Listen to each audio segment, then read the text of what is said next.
Easy journey नहीं है। मैं सबको यही बोलना चाहूँगी कि अगर आपने डिसाइड किया है अगर ऑस्ट्रेलिया जाना है या कहीं भी किसी भी कंट्री में, सो आपको माइंड से प्रिपेयर होना पड़ता है कि आपको हार्ड वर्क बहुत करना पड़ेगा। It's not easy for anyone. बहुत एक्सपेंसिव है ऑस्ट्रेलिया में और कॉस्ट ऑफ लिविंग बहुत एक्सपेंसिव है। ईजी नहीं है लाइफ। लोग सोचते हैं कि, मुझे पता है लोग अट्रैक्ट होते हैं बाहर कंट्रीज जाने के लिए, वो कि पार्टी करेंगे, ये करेंगे, अच्छा रहन सहन है, लाइफस्टाइल है, पर ऐसा नहीं है वो कंट्रीज।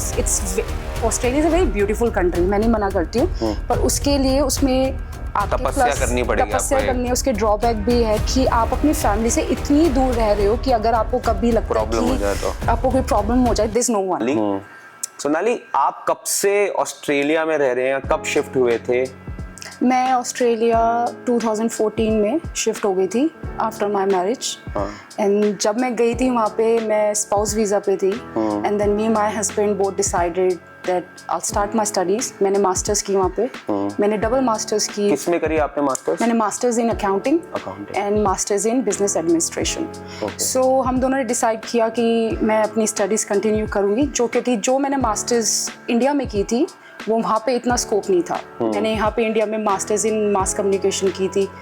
वहाँ जाके मैंने एक्सप्लोर किया बहुत कुछ कि मैं क्या कर सकती हूँ। उसके बाद जब हमने डिसाइड किया तो 2 इयर्स की स्टडीज़ थी मेरी मास्टर्स की, और उसके बाद देन वी हैव डिसाइडेड कि हमें PR के लिए अप्लाई करना है। तो ये इजी जर्नी तो नहीं थी मेरे लिए, बहुत चैलेंजिंग मेरा फेस रहा है, क्योंकि I have to go through a lot with lot of studies. And then उसके बाद मैंने मास्टर्स, मतलब आपको टोटल अराउंड 12 इयर्स हो गए होंगे ऑस्ट्रेलिया में रहते हुए या ज़्यादा? 12 से ज़्यादा, मतलब वही 12-13 इयर्स हो गए हैं मुझे ऑस्ट्रेलिया में। और अब कैसे सेटल हुए ऑस्ट्रेलिया, मतलब कैसे प्लान बना कि अब हम ऑस्ट्रेलिया में ही रहेंगे? मतलब क्योंकि प्लान ऐसा था कि मेरे हस्बैंड वहीं थे। और फिर जब मेरी शादी हुई उसके बाद मुझे वहाँ जाना था। एंड मेरे husband I think after graduation school के बाद सीधा वहीं चले गए थे। उसके बाद हस्बैंड को वहीं रहना था। फिर उसके बाद मुझे फिर अपनी प्रोग्रेस और अपनी स्टडीज़, ये मुझे देखना था कि मुझे क्या करना है अपने करियर ऑप्शन के लिए।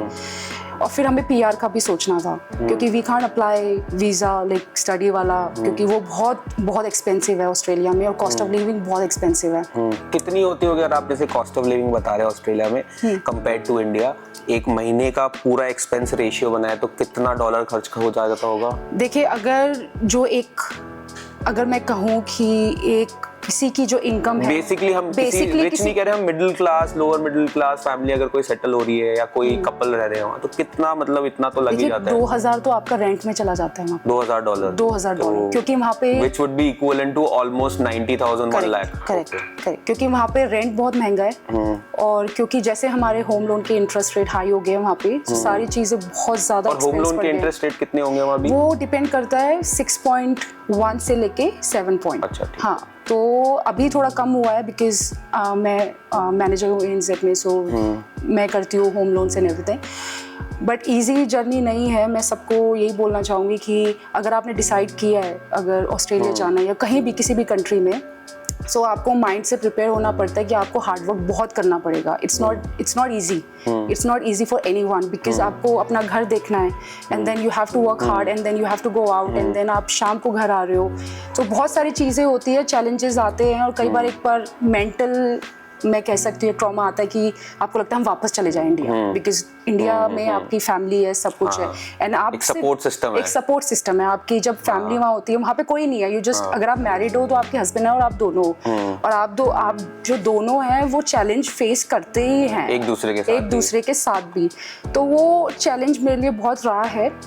बट अब मैं लकी हूँ कि I got my residency recently, and उसके बाद मेरा। और कैसे रेजिडेंसी अगर मिलती है तो एक प्रोसेस क्या होता है रेजिडेंसी? प्रोसेस ये होता है, first you have to decide कि आपको करना क्या है। जैसे शेफ का भी ऑप्शन, जैसे आप बैंकिंग में गई, आप एक प्रोसेस डिफाइन करेंगे। जैसे ऐसा नहीं है कि आपने जो किया है वो शायद कोई बंदा या कोई भी वर्किंग प्रोफेशनल रेप्लिकेट करना चाहे। तो इस प्रोसेस क्या होता है कि आप इंडिया से ऑस्ट्रेलिया गए, फिर आपने परमानेंट रेजिडेंसी ली, उसके बीच के फेज में जैसे आपने बैंकिंग स्टार्ट करी, अकाउंटिंग का कोर्स किया, तो एक फेज में कैसे मतलब रेजिडेंसी मिलने के लिए क्या होता है वहाँ? देखिए, जो बैंकिंग मैंने जॉब मिली वो डिसाइडेड नहीं था। जब मैंने मास्टर्स की अकाउंटिंग में, मुझे ये था कि मैं अकाउंटिंग में जॉब करूंगी।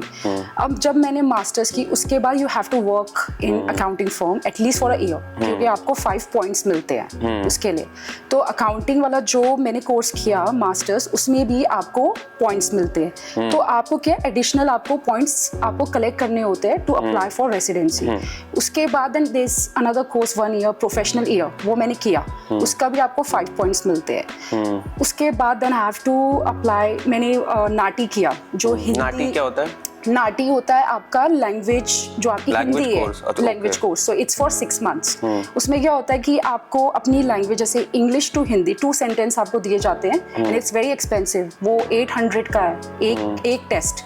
तो अगर आप फेल हो गए उसके लिए, then you have to do it again, then आपको 800 फिर देना पड़ेगा। $800 and it would be around 30,000 अगर आप, और इट्स नॉट इजी, क्योंकि जो उसमें वर्ड्स होते हैं हिंदी में, अगर जैसे आप एरोप्लेन को हिंदी में क्या बोलते हैं, वो बहुत सारी, you have to study hard for it. तो मैंने रात तक बहुत पढ़ाई की है। तो मेरा डिसाइडेड नहीं था कि मैं बैंकिंग में काम करूंगी। जब मेरे को मेरी पढ़ाई कंप्लीट हुई मास्टर्स, उसके बाद मैंने have got a job in accounting firm as well. So मैंने 1 ईयर वहाँ काम किया।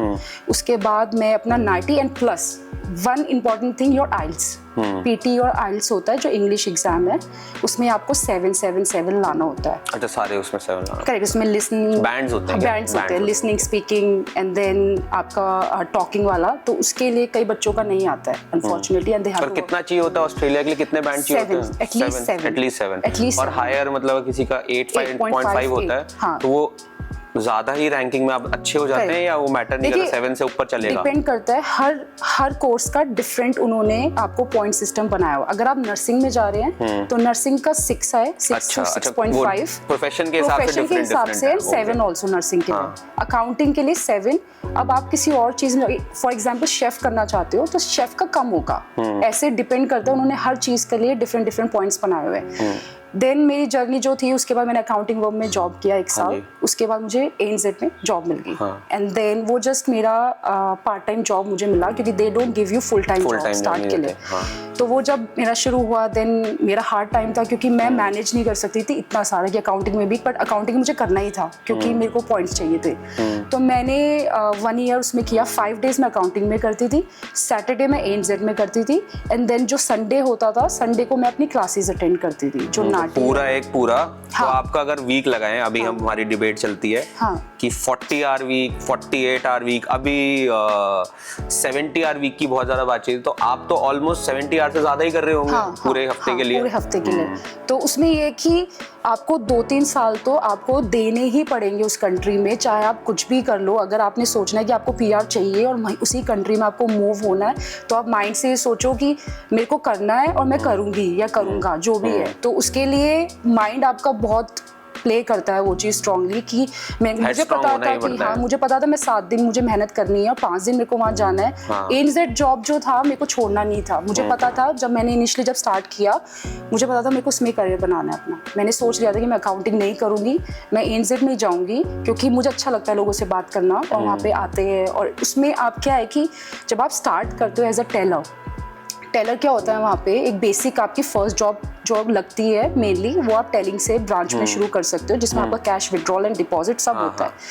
उसके बाद आपके ऊपर है कि आप कितना जा सकते हो आगे। तो मैंने बहुत मेहनत किया। Then I started as a tailor. मैंने कम से कम 2-3 साल मैंने काम किया एज अ टेलिंग, और फिर उसके बाद मुझे धीरे देन मैंने personal banking, then you start with home loans, और ये सारा करके मैं ड्राइव करती थी। जब मेरे को जॉब मिलती थी at least 90 kilometre every day, one side. तो मेरी जॉब जो लगती थी 90 किलोमीटर हुआ कि आप दिल्ली से करनाल जा रहे हैं, या आप ऑलमोस्ट दिल्ली से करनाल रोज आना जाना कर रहे हैं, तो आप एक तरीके से 200 किलोमीटर रोज गाड़ी चल रही है आपकी।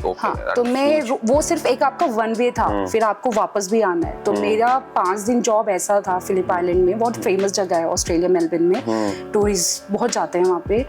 तो मेरा 5 दिन वहाँ फुल टाइम था। तो वही मैं बताना चाहती हूँ कि इजी नहीं है लाइफ। लोग सोचते हैं कि, मुझे पता है लोग अट्रैक्ट होते हैं बाहर कंट्रीज जाने के लिए, वो कि पार्टी करेंगे, ये करेंगे, अच्छा रहन सहन है, लाइफस्टाइल है, पर ऐसा नहीं है वो countries. It's Australia is a very beautiful country, मैं नहीं मना करती हूँ, पर उसके लिए उसमें आपकी तपस्या करनी पड़ेगी, तपस्या करनी है। उसके ड्रॉबैक भी है कि आप अपनी फैमिली से इतनी दूर रह रहे हो कि अगर आपको कभी लगता है कि आपको कोई प्रॉब्लम हो जाए, दिस नो वन।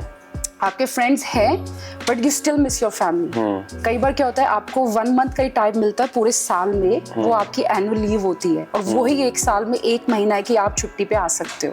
अब वो डिपेंड करता है आप कभी भी आओ। जैसे मुझे है तो मुझे सिर्फ 1 मंथ 4 वीक्स की लीव मिली हुई है, तो वो साल में आप, अब मेरा अगर मन कर रहा है कि मार्च में और अप्रैल कभी भी आ जाऊं, पर मैं नहीं आ सकती हूँ, मुझे उसके लिए अप्लाई करनी पड़ेगी। मतलब प्लानिंग ही करनी पड़ेगी, ये नहीं है एग्जैक्टली आप 5 दिन में सोचा हम चल दिया आज। नहीं, ऐसे नहीं हो सकता है, क्योंकि आपको उन्हें बताना पड़ता है कि मुझे अगर, और एक और चीज है कि लोग छुट्टियों में जाते हैं घूमने कहीं।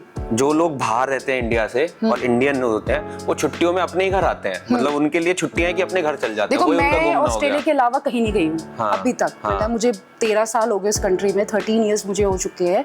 मुझे अभी भी ऐसा लगता है कि अगर मुझे छुट्टी मिली है, मैं फिर भी प्रेफर करती हूँ कि मैं इंडिया ही आऊँ, क्योंकि मेरी फैमिली यहाँ रहती है और मुझे अच्छा लगता है कि वही टाइम है कि आप अपने से मिल सकते हो। और यही टाइम है, अगर मैं कोई और कंट्री चली जाऊँ मेरे को नहीं मजा आएगा, क्योंकि आपके जो वो छुट्टी नहीं है।